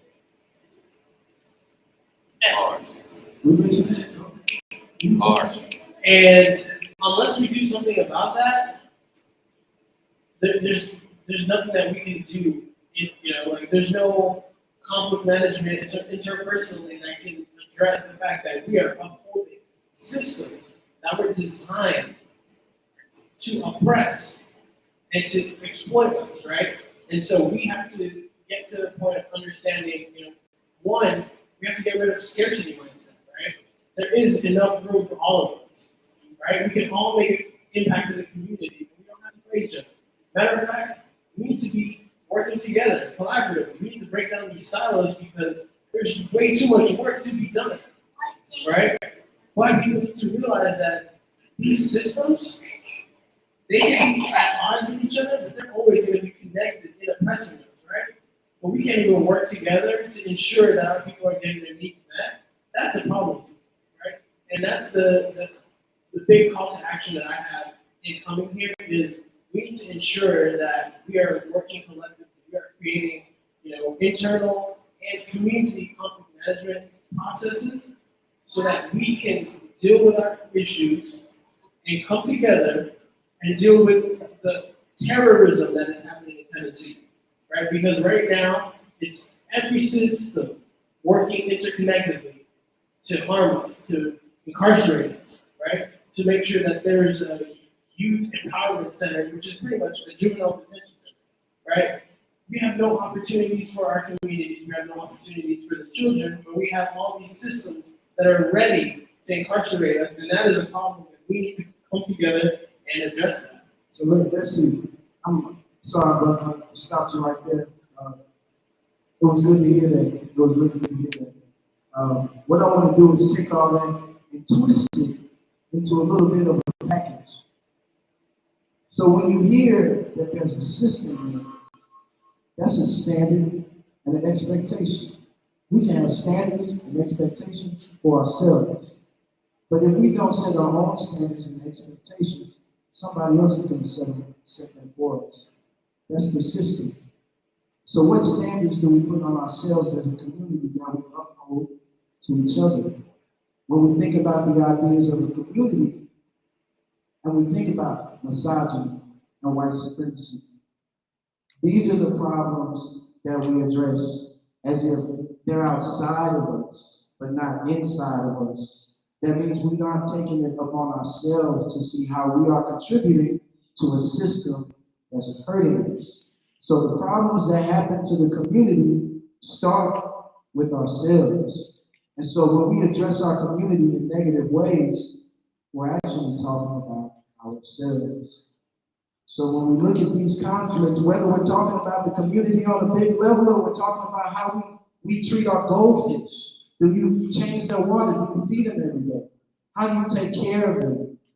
Those are the issues that we have. But since we know each other the most, when people say things like black on black crime, or they say black people don't treat each other good, or they treat us better on the other side of the track, what are we really saying? We are saying that we have not set and upheld our own expectations for relationships with each other. We have to bond our own relationships with each other. So we got about 5 to 6 minutes left, and what I want to do with this last part is I want to take an emotion, a location, and a conflict, and we're going to solve it together. Because I always had a problem is when I had people tell me and say, hey, all you got to do is do this, do that, and do that. It's like, yeah, easier said than done. It's like, no, it's harder than that. Give me an example. You do not realize how important an example is. Mathematics. Do all the questions in the book. Now, you got to give an example, Mr. Math teacher. You know how to do all of that. Give me an example. There's an example. Go do it. Bro, I didn't even understand an example. You just did it on the board and said there's an answer. I need an example. When you have an example that works for you, it is an example that you understand. If you don't understand the example, you have to speak up. If you don't speak up, it now is your accountability, which is part of the conflict. So, I want to choose an emotion. I want to choose a place. I want to choose a conflict. For example, an angry man in the store accused of being stealing. An angry man in the store that is accused of stealing. How would that man handle that conflict with the manager? I have a question. Yes, ma'am. Did he go in angry or did he get angry because they were accusing him? Which one would you like? It matters to the discussion, that's all, that's the reason. Oh, no, I'm saying this is for everybody. Which one would you decide? Would you want him to come in angry? Let's say he came in angry. Start there. He came in angry. He goes into a store and he's accused of stealing. How should that man handle that conflict with the manager? Saying how should he or how he like it? How should he? He wants us to discuss conflict now. Yes. Right there, she said. Leave. You don't have the temperament. Don't have the temperament. He's not in a position to de-escalate anything. He's not in a position. Because he's not de-escalating himself. What if he can't? So, okay, I was actually gonna say, as a former therapist, right? Be real honest. You walk into a situation, in situations like that, like you said, sometimes you don't know. But that's an assumption, depending on the story. We create the story, right? Let's say that he doesn't realize that he's angry. He goes into the store and then he's accused. Realistically, what should happen is that some of that needs to be validated. If he's accused of something and he didn't do it, you kind of have to validate that. How does he validate that in himself is, okay, these people may not know me, some kind of miscommunication has to take place. I know, this is what I do when I'm having a bad day, and I go into something and something just add on to it. I literally say, this is how I feel, but this is what I know is happening. So you have a coping skill to handle it. That's what I was about to ask you, that's what we're trying to figure out right now, right? It's Exactly. actual management skills. Yes. So if you find yourself already angry in the store, and a person accuses you of stealing, first, identify the fact that you're already angry, right? Can we agree on that as a skill? Now, is this realistic? I don't know. But we're talking about, you invited us here, Joe, so that we can talk about conflict management skills. So we are developing them here as we speak. And so in that moment, identifying the fact that I was already angry before I got here, even before you've been around with the customer. That's my first suggestion. Is to go ahead and identify your own internal feelings. Yeah, start with you. Start with you. I think we're all, it's not just gonna take, we all gotta just look and see, okay, where are we right now? Once you, Awesome. once you, Yeah, hold on. We're gonna come back to the next one. I wanna do a new one. Oh, is that the end of the skill? I Yeah, thought that was the beginning of the skill. No, those are just scenarios to see how we address it. We're gonna put it together. Okay. So the next one, a disappointed mother in a school talking to a teacher that failed their child. Disappointed mother in a school with the teachers failed their child. How should she handle it? think similarly, I walk in, I'm disappointed, be okay with me having that emotion, and then understanding what has happened. What was the breakdown that caused that F to take place, you know, rather than going in and saying, you know, it's the kid's fault or the teacher's fault or my fault, you know, like what has happened? You know, how did we get from point A to point F? You know, and then ascertaining what am I gonna do next? You know, what are me and my child doing next? What are me and the teacher gonna do next? What's the teacher and the child gonna do next? So you have like a triangular relationship here. So how can I govern that accordingly? But I think it's all the same, you know, start with yourself. You know, what I feel a certain way about this. You know, get that out of your mind. Why do I feel this way? How can I deal with it? How can I process it without even talking to anyone else first? Because she may teach me how to say something that makes me angry. But I know when I go into this meeting, I already feel a certain way. I need to just move south, if you will, you know, and start with, I think it always starts with yourself. You know, Yes, ma'am. one of the things you guys said was about expectations and standards. And so, like having, what are your expectations? Like being able to, I guess, question yourself, you know, like that internal conversation that you have. And especially with this particular example, like a disappointed parent. I feel, just based on how the relationship, and I keep going back to that word is like in my head, relationship. So one of the things, pass or fail, I had a conversation with my children. And then because of that system of oppression that we are upholding without white supremacy, created a dynamic where I wanted to whoop my kids because the expectation was that they had to be better than their white classmates. And so if I felt like, and I know they're brilliant, and so if they didn't meet that expectation or that standard, it was discipline, which was, is that the word? Like punishment. The discipline was punishment. And sometimes the punishment would be a whooping.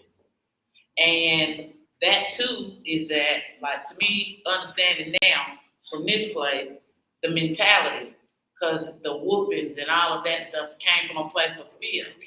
Because I didn't want them to be acting outside of what society's expectation was for them when they were in public, because of the consequences that they may experience as a result of that behavior in public with people that don't love them. And so I wanted to beat the hell out of them so that nobody else could. Because that was the expectation that you were, that was the That's expectation what I of you get. as a parent. Yes. My child. To make sure that, I need to be. yeah, to make sure that always the expectation was met, always that the standard was met.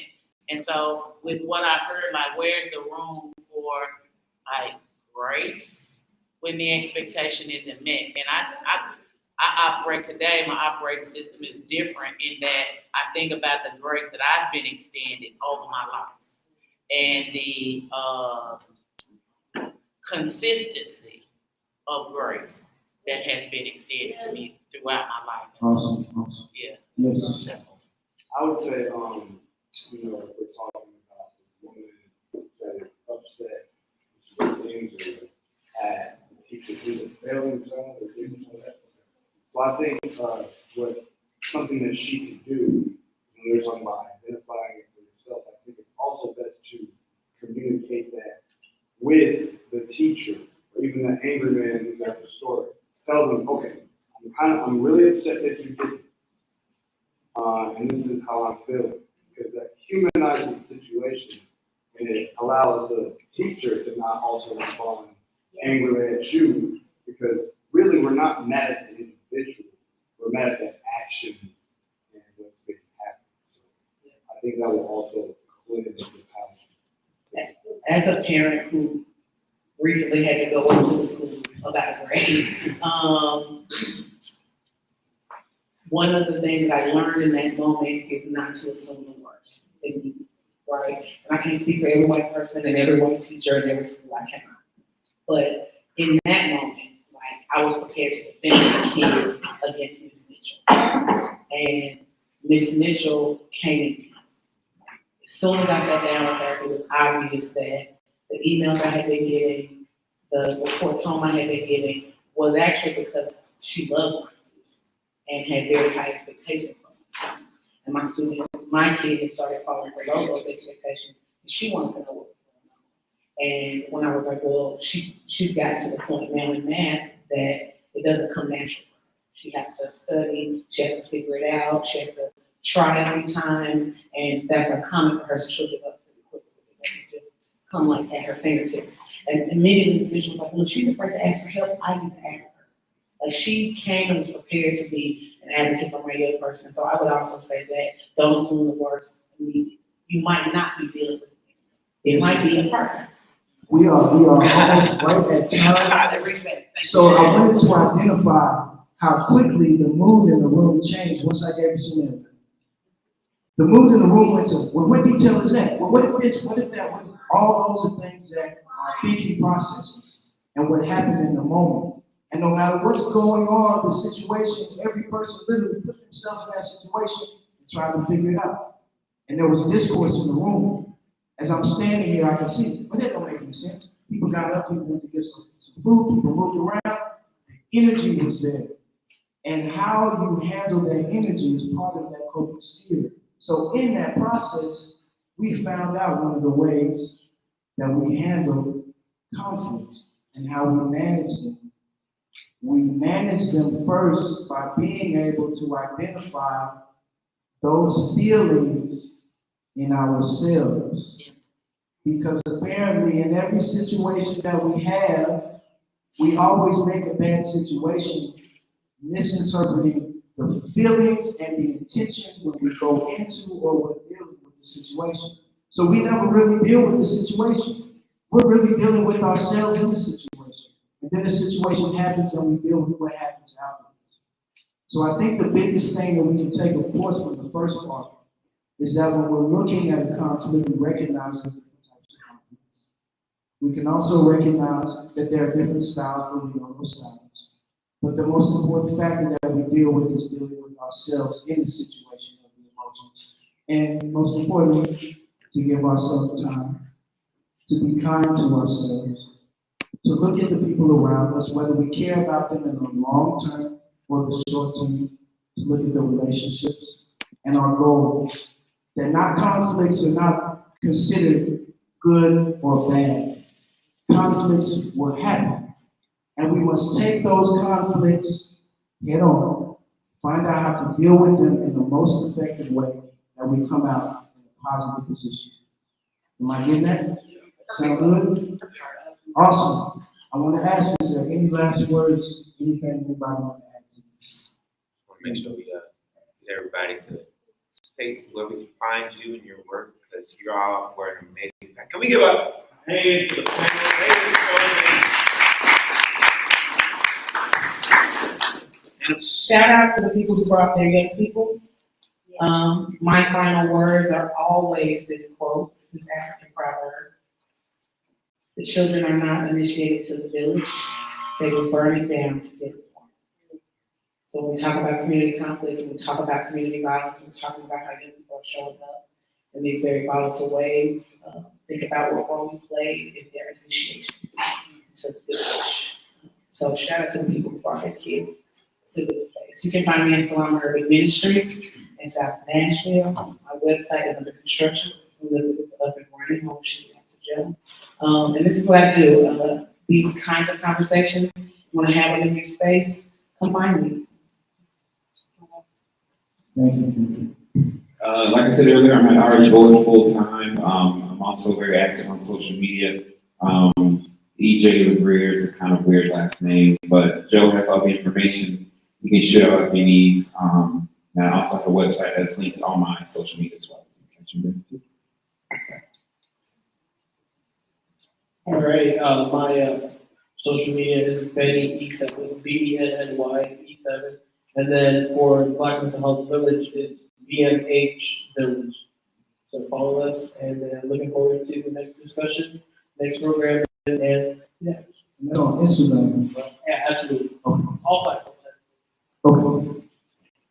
So you can follow me. I will give you my personal Instagram, which is connected to all of my businesses. So on Instagram, if you look up Push and then Bree, BRE, that's where you can find my personal page. And then I have my link tree that has my insurance and business, auto calculations. I'm also on Facebook as well. My name is Brianna Cooper, B-R-I-A-N-A, one N. And yeah, I'm just so thankful to have been able to, first of all, be in you all's presence. And I'm hoping that you all took something away. I definitely learned a lot here today. So thank you, Tim. Thank you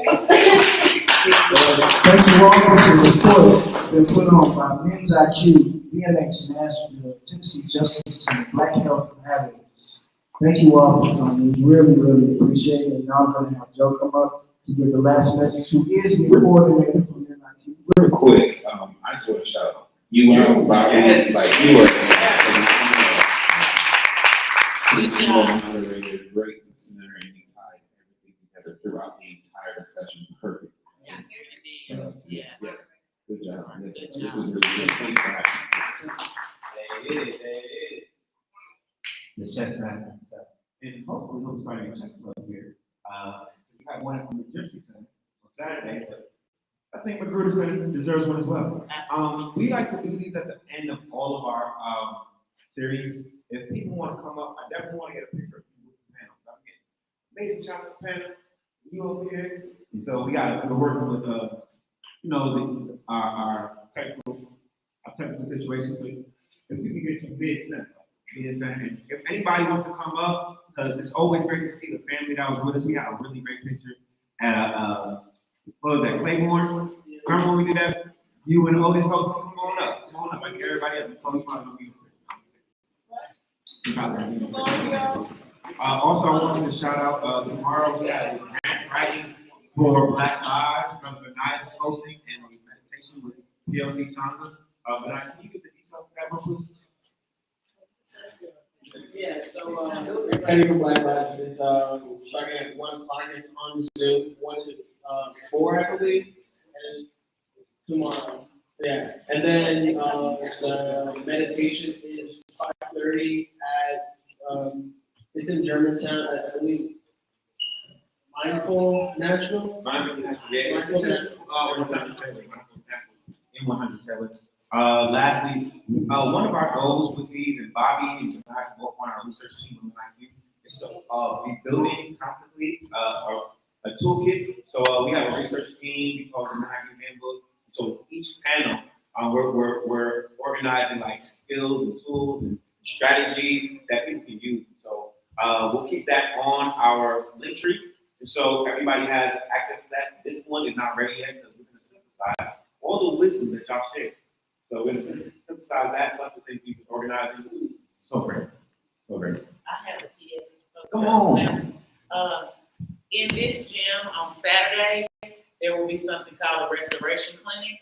And if you have items on your criminal record to be expunged, you can come here. It's called community court. They actually have pro bono attorneys that'll give you legal advice. I saw the last restoration clinic. People got expunged and their voting rights restored and were registered to vote in the same day. So come on out. It's Saturday. When you come in to register, you'll get a ticket for free lunch. Judge Rachel Bell brings up a food truck so everyone who comes can get fed, and the walls are filled with resources. Driver's license reinstatement. Yes, driver's license reinstatement, and the expungement is not just for Davidson County, it's across Tennessee. And so there's also a program called Steer and Clear that comes if you have reinstatement issues. And so the public defender's office is here. So it's a great space for resources. So court actually starts at 10 a.m., but we get here at 9 just so that everybody can see the resources that are available in the room. Thank you, my man. You always do. If you want to introduce yourself, you do a lot. Yes. I'm Angie Crumpton, and I would say that I am a dot connector. I try to connect the dots. I'm always listening. I love my community. I love, and I need to say this real quick, black on black crime is not a real thing. Crime is typically committed along racial lines. You usually steal from the people you live next door to.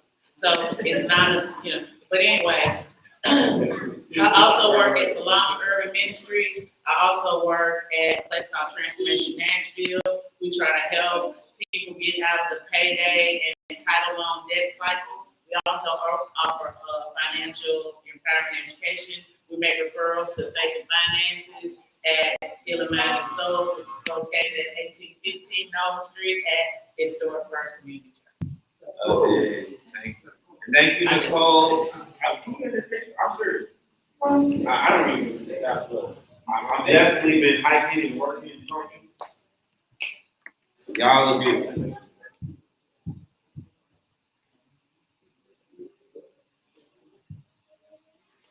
All right, let me see that I got everybody.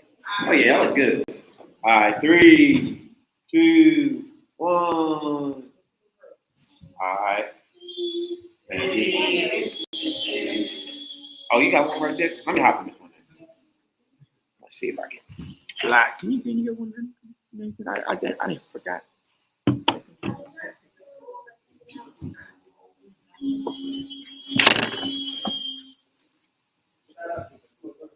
No, not that.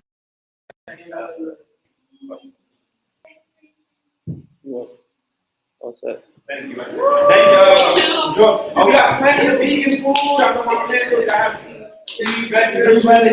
Thank you all for helping me. Much love to everybody. I